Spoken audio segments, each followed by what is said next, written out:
Bismillahirrahmanirrahim. Assalamualaikum warahmatullahi wabarakatuh. Selamat pagi teman-teman. Kita ketemu lagi ya di titik balik perubahan. Setelah beberapa hari kita absen ya. Dan suaranya lagi ziarah. Healing.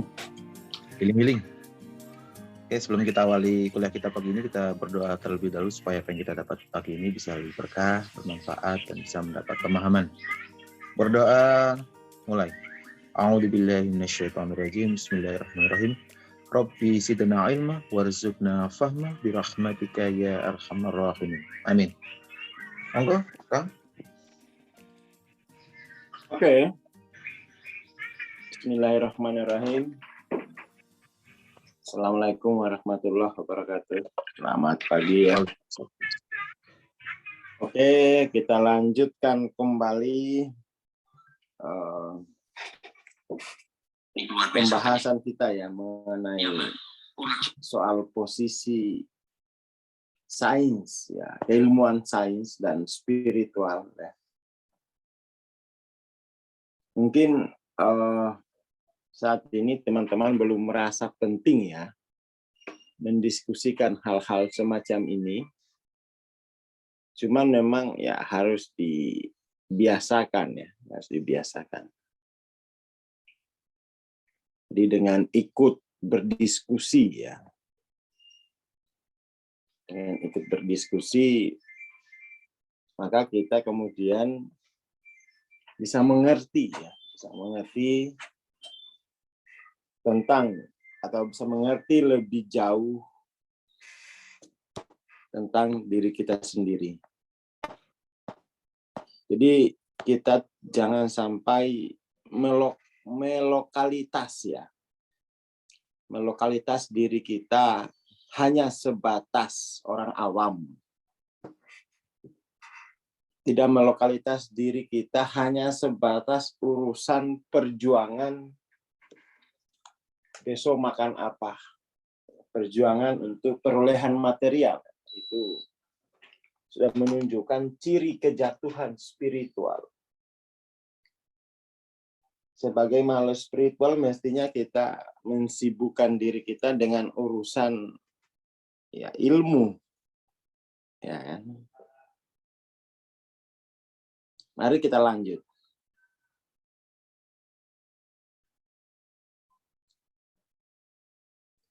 Kita diciptakan dengan citra alam semesta. Hanya kebalik deh ya. Hanya ini kebalik. Justru alam semesta itu adalah citra dari diri kita, gitu ya. Masih kebalik ini, masih kebalik. Kita benahin ya. Alam semesta itu citra dari diri kita.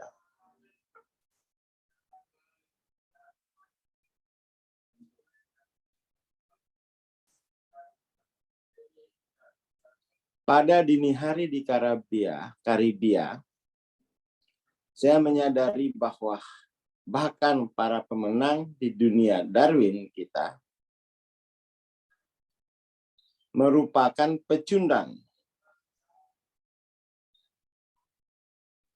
Karena kita menyatu dengan semesta. Oh, jadi ini ya. Mungkin panteisme, ya, aliran panteisme. Nah, ini kita perlu koreksi ya, atau mungkin kita perlu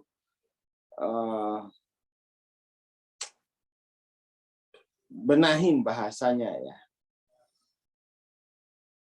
Jadi ini memang di Barat itu ilmuwan-ilmuwan Barat banyak menganut ya. Banyak menganut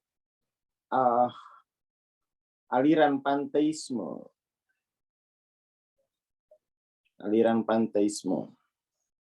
Jadi menyatu dia dalam pengertian. Tapi ini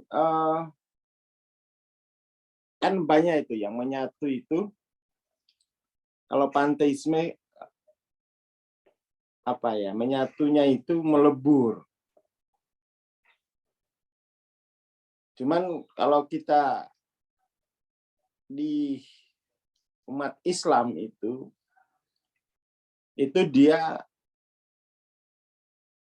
bukan menyatu, ya bisa juga dibilang menyatu, tapi itu pada makom hamba. Hanya menunjukkan bahwa terliputi. Jadi menyatunya itu bukan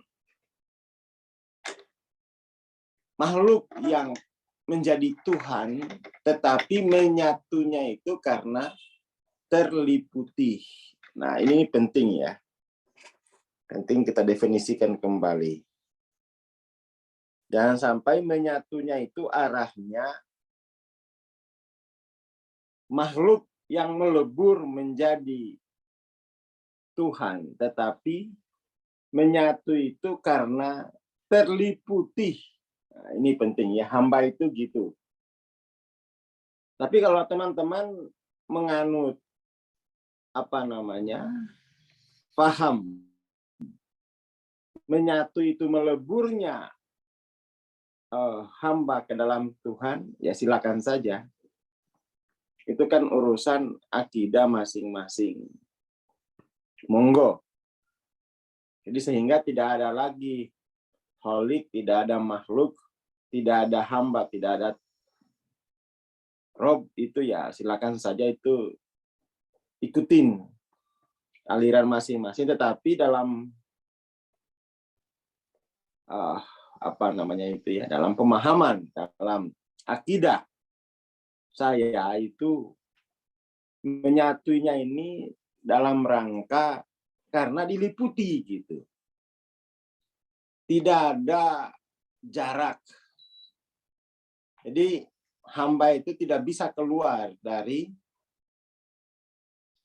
liputan Tuhan itu. Jadi dalam hal ini Tuhan sebagai konteks. Tapi kalau sekali lagi kalau teman-teman punya pemahaman bahwa menyatunya adalah seperti halnya menyatunya air yang dari botol bergabung ke samudra, ya monggo-monggo saja ya. Itu urusan akidah masing-masing. Nah, di sini kita tidak mempersoalkan itu, tetapi perlu saya mempertegas posisinya gitu loh. Mempertegas posisinya.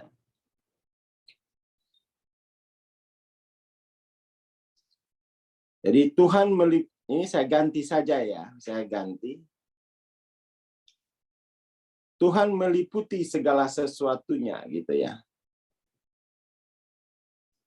Dia meliputi.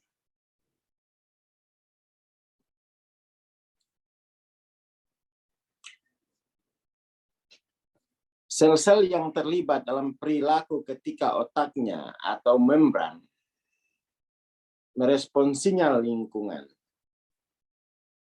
Bahkan setiap protein fungsional di tubuh kita dibuat sebagai citra pelengkap sinyal lingkungan.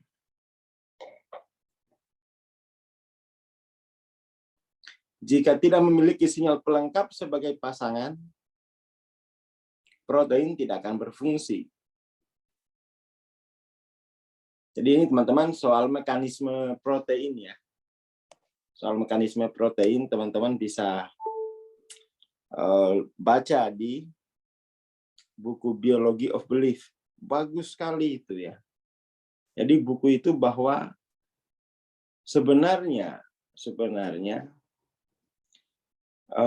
tubuh kita itu punya kemampuan menyembuhkan diri asalkan memang kesadaran subjektif itu memerintahkannya. Itu poinnya ya, itu poinnya. Jadi saya ulangi bahwa tubuh itu punya kemampuan menyembuhkan diri asalkan kesadaran subjektif itu memerintahkannya. Artinya memerintahkannya tentu dengan level kesadaran. Seperti itu. Dan jika teman-teman itu ingin mengetahui seberapa dahsyat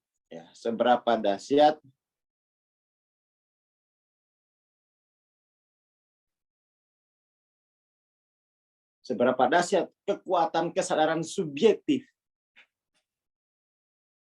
terhadap dalam penyembuhan. Teman-teman pelajari metode EFT ya. Teman-teman pelajari metode EFT. Nanti di situ jelas kok. Kalau bisa dialami langsung ya. Bisa dialami langsung bahwa kesadaran itu mengubah perilaku tubuh kita, baik secara energetik, molekuler, bahkan secara perilaku sel itu ya. Ini kita di PCI sedang akan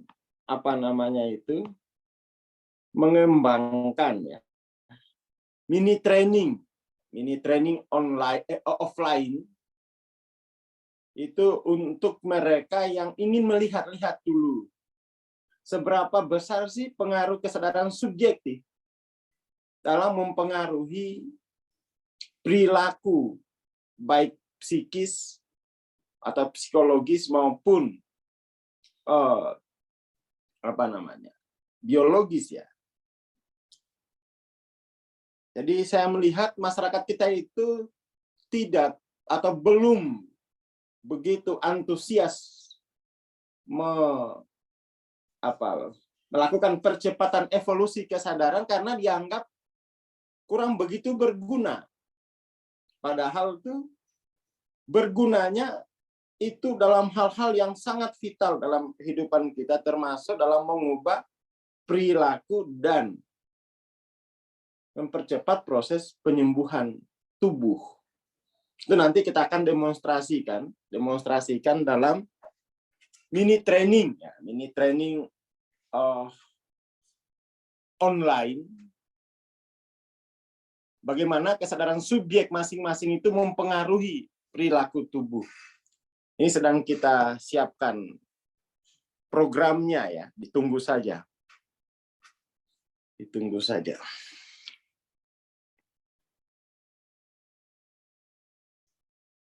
Jadi harapannya yang sakit-sakit, yang tidak bisa belajar intensif percepatan kesadaran, coba dilihat dulu, masuk dulu kelas. Oh, kesadaran itu ternyata luar biasa ya, mengubah sistem tubuh kita, gitu kan. Dengan begitu dia bisa melihat, bisa melanjutkan pembelajarannya, bagaimana kesadaran itu bisa mengkreasi struktur peradaban baru ya. Tapi kita mulai dari yang kecil ya. Bagi yang penglihatannya masih kurang jauh, saya pinginnya kesadaran itu dipraktekkan pada hal-hal yang merupakan masalah penting saya, misalnya kesehatan. Nah, itu kita bikinkan kelasnya. Ditunggu saja nanti.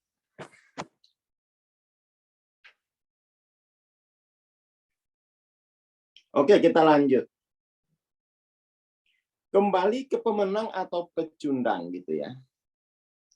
Karena manusia berevolusi sebagai pelengkap lingkungan sekitarnya, jika kita terlalu mengubah lingkungan, kita tidak akan lagi menjadi pelengkap lingkungan. Tidak cocok. Kita tidak akan cocok. Jadi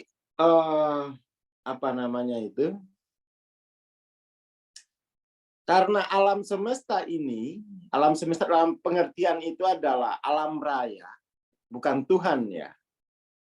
Kalau di sini kayaknya itu alam semestanya disebut Tuhan, tapi kita kayaknya tidak. Alam semesta itu adalah citra dari diri kita, sementara diri kita ini adalah hambanya gitu kan ya. Kita mesti perbaiki ini, karena ya di sini kan masyarakat beragama itu kan menganut kehambaan ya. Akidahnya akidah hamba. Maka yang menjadi alam semesta ini dalam pengertian itu alam tampak maupun tak tampak itu adalah citra diri kita sendiri gitu ya. Jadi kita bisa atau gini, bisa mengatakan bahwa alam tampak itu adalah lokalitas dari alam tak tampak atau yang subjektif. Seperti itu. Saat ini manusia mengubah planet, jadi perilaku manusia itu mulai merusak alam, ya, planet. Dengan begitu dramatisnya, sehingga mengancam kelangsungan hidup kita sendiri, di samping kepunahan makhluk hidup lain dengan cepat menghilang. Jadi mungkin kalau kita lihat kondisi lingkungan kita,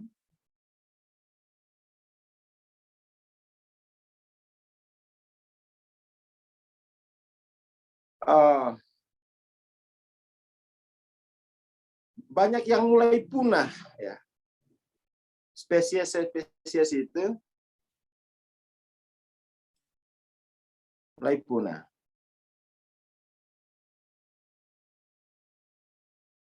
Dan itu artinya kita tidak akan lagi bisa menyaksikan keindahan diri kita yang subjektif secara objektif.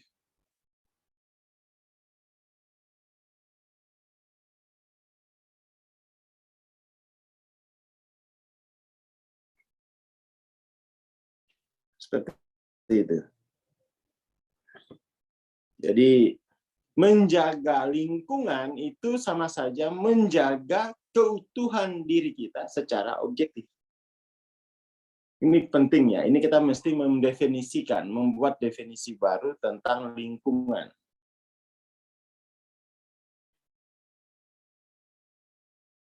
Jadi banyak sekali ancaman yang kita hadapi akhir-akhir ini, dan ini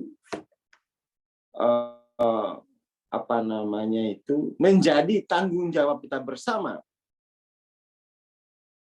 Seperti itu.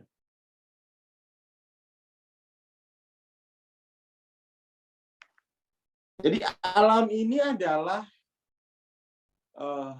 citra diri kita yang objektif, gitu aja, ya. Jadi alam atau lingkungan ini adalah citra diri kita yang objektif. Citra diri yang objektif. Sehingga kalau kita kesulitan mengenali diri kita secara subjektif, kita bisa melihat yang objektifnya, sehingga kita kembali menjadi utuh. Kembali menjadi utuh.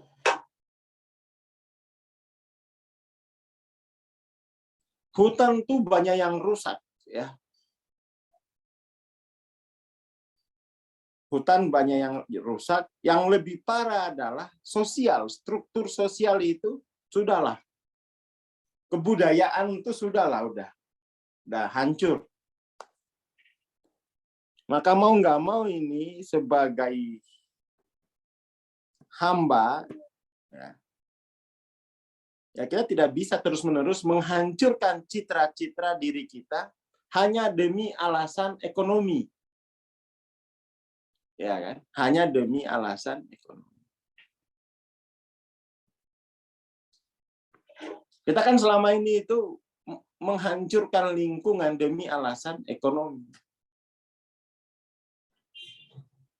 Lahan-lahan itu habis dijadiin proyek. Nah, ini pada akhirnya nanti kita mati kelaparan, ya. Kita nanti bisa sarapan beton. Bisa sarapan beton. Jadi sesekali kita bahas hal yang lebih besar, ya, soal peradaban, gitu, ya. Soal peradaban.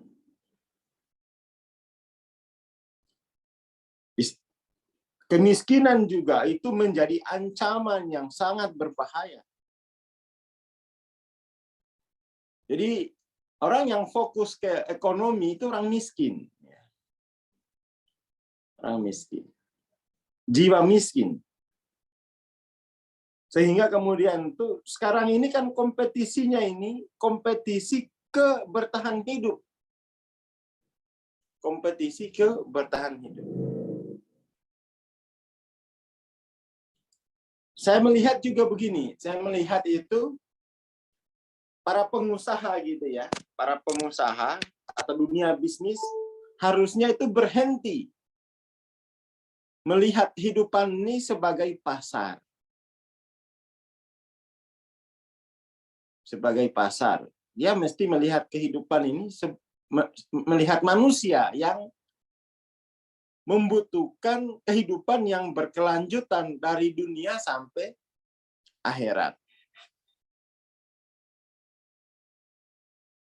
Jadi kehidupan yang berkelanjutan dari dunia sampai akhirat.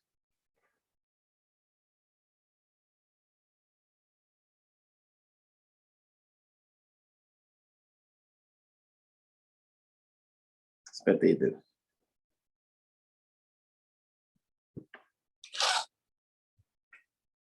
Itu poinnya ya. Jadi berhenti melihat diri kita ini hanya sebagai konsumen. Hanya sebagai konsumen di pasar.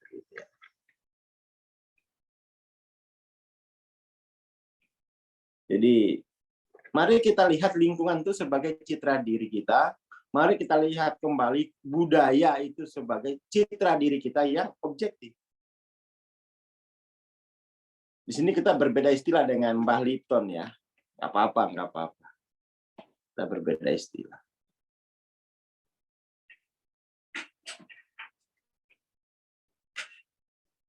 Saya belajar dari sel bahwa kita merupakan bagian dari satu keutuhan.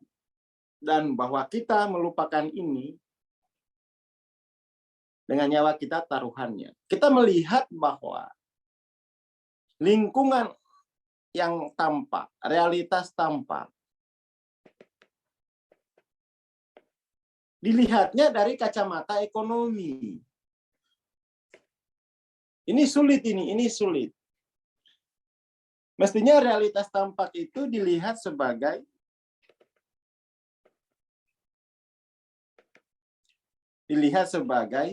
citra diri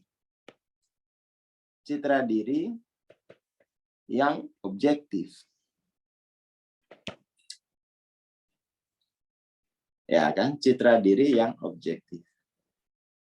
Tapi kalau dilihat hanya sebagai ekonomi, sebagai barang, kita akhirnya lupa bahwa manusia itu masih akan ada, katakan 7 miliar manusia baru yang akan hadir di planet ini untuk melihat citra diri mereka yang objektif. Ya. Akhirnya generasi yang akan datang itu tidak bisa lagi melihat burung nuri ya sebagai citra, tidak lagi bisa melihat keindahan burung nuri. Citra diri yang objektif pada burung nuri nggak bisa lagi dilihat itu. Ya miskin di akhir. Isinya hanya gedung aja. Hanya tembok. Ya kan? Hanya tembok. Nah, ini karena kita membangun tapi dengan definisi yang salah. Kita membangun lingkungan tapi dengan definisi yang keliru. Akhirnya ya kita menghancurkannya. Dan makin lama itu kita makin tidak mampu lagi melihat citra diri kita yang objektif secara utuh. Hutan banyak yang hilang. Spesies burung-burung banyak yang hilang gitu. Nah, ini resiko ini. Resiko kita dari dulu tidak mau bahas peradaban.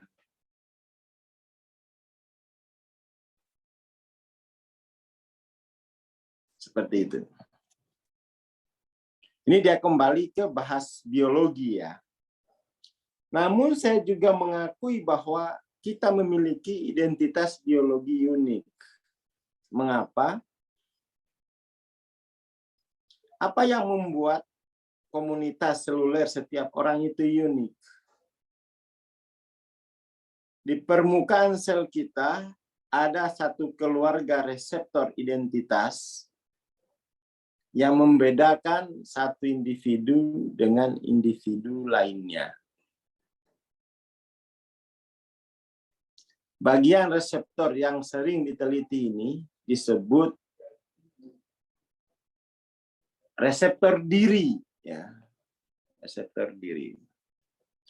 Dan itu berhubungan dengan fungsi kekebalan tubuh.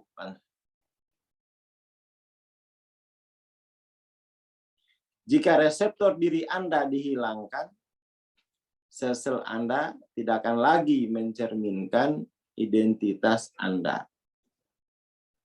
Sel-sel yang tidak memiliki reseptor ini masih tetap sebagai sel manusia, tetapi tanpa identitas mereka akan menjadi sel manusia generik. Kembalikan rangkaian reseptor pribadi Anda ke sel, maka sel-sel itu akan kembali mencerminkan identitas Anda.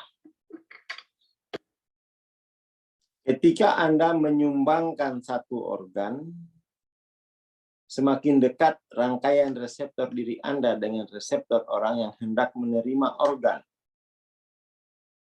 semakin sedikit reaksi penolakan yang dilancarkan oleh sistem kekebalan tubuh penerima. Saya jadi teringat ini ya, ceritanya Dahlan Iskan ya, yang menerima donor organ. Dan beliau cerita soal ada masalah pada kekebalan tubuh gitu ya. Kayak kemarin ketika beliau kena COVID ya, itu betul-betul dijaga ketat ya. Dijaga ketat oleh tim dokternya. Karena ada sistem kekebalan tubuhnya nanti berubah setelah dia menerima sel organ ya, donor organ.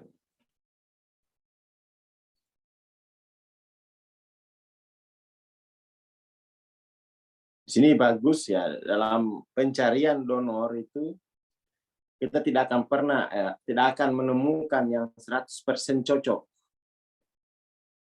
Jadi, dan itu artinya akan mengganggu ya sistem kekebalan tubuh. Sejauh ini para ilmuwan belum pernah menemukan dua individu yang secara biologis itu sama.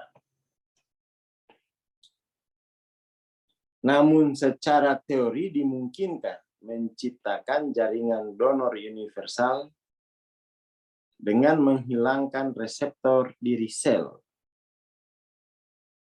Walaupun para ilmuwan belum melakukan eksperimen semacam itu. Jadi kesadaran diri spiritual kita itu yang otentik ternyata juga tercetak pada kesadaran diri reseptor itu ya, reseptor. Dalam meneruskan perjalanan eksperimen yang diusulkan ini, sel-sel akan kehilangan identitasnya. Sehingga sel-sel tanpa reseptor ini tidak akan ditolak. Jadi ini ya, ini pemahaman saya, jadi sel-sel tubuh itu mempunyai diri ya yang otentik, seperti halnya sifat kesadaran diri subjektif itu kan otentik, tak tergantikan gitu ya. Tapi ini ada kemungkinan bahwa reseptor diri sel-sel tubuh itu bisa dihilangkan identitasnya. Berarti dibuat gila gitu ya. Dibuat gila, kehilangan kesadaran identitas itu kan. Kita tunggu saja apakah bisa apa enggak. Tapi sepertinya bisa kalau pada level material gitu kan.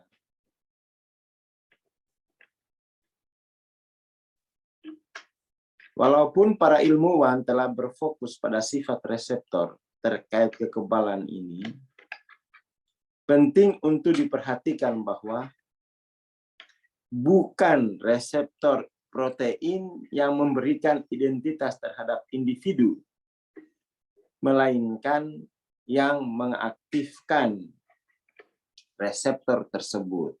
Jadi bukan protein yang memberikan identitas individual, tetapi yang mengaktifkan reseptor tersebut. Lingkungannya berarti. Setiap rangkaian reseptor identitas unik sel terletak di permukaan luar membran, tempat mereka bertindak sebagai antena, mengunduh sinyal pelengkap lingkungan.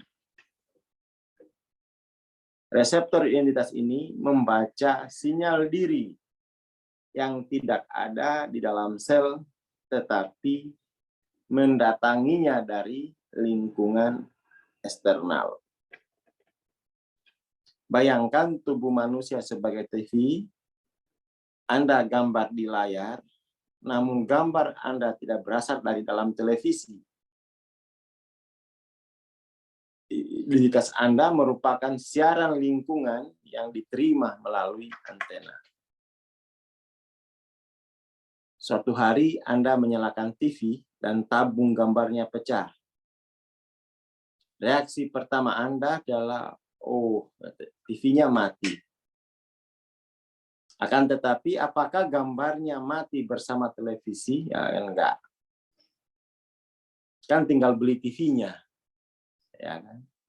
Tinggal beli TV-nya, gambarnya ada lagi.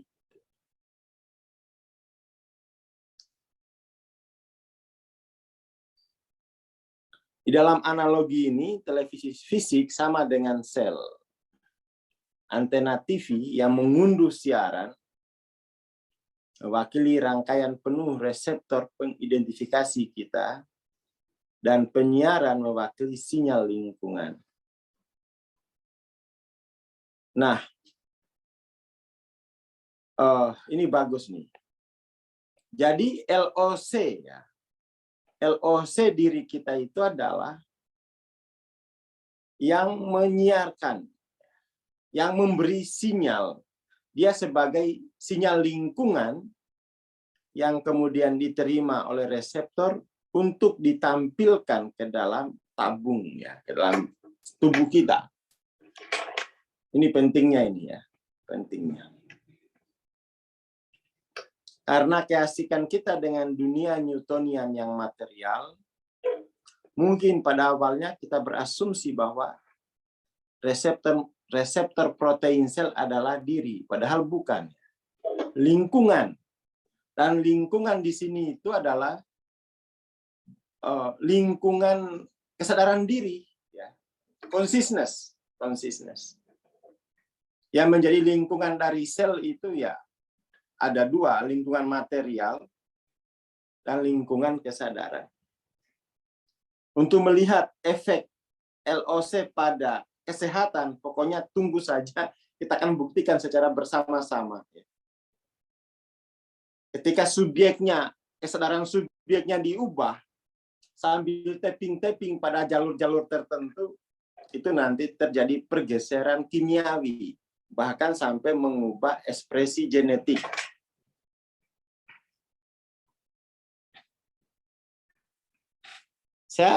Setelah saya memahami betul hubungan ini, saya sadar bahwa identitas saya, diri saya, ada di dalam lingkungan baik tubuh saya ada di sini maupun tidak.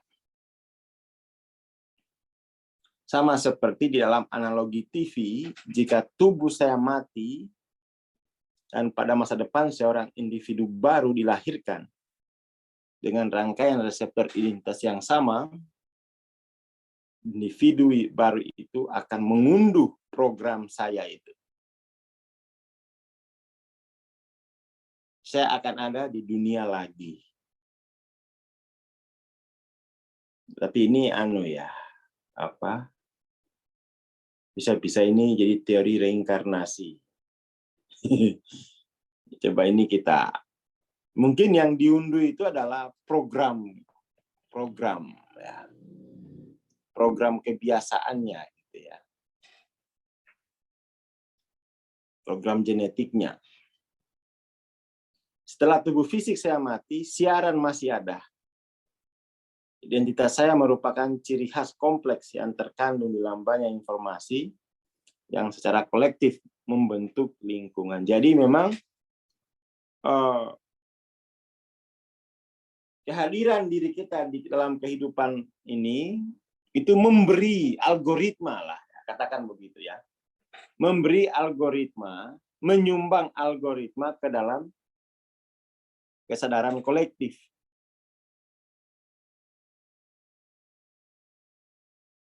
Saya kira pagi ini sampai sini ya, cukup berat memang ini. Lebih enak kalau teman-teman bisa baca dari awal gitu ya, biar konteksnya tidak lepas. Biar konteksnya tidak utuh. Tapi hal yang bisa kita pastikan bahwa kesadaran diri kita itu membentuk kesadaran sel-sel tubuh kita. Terima kasih. Assalamualaikum warahmatullahi wabarakatuh.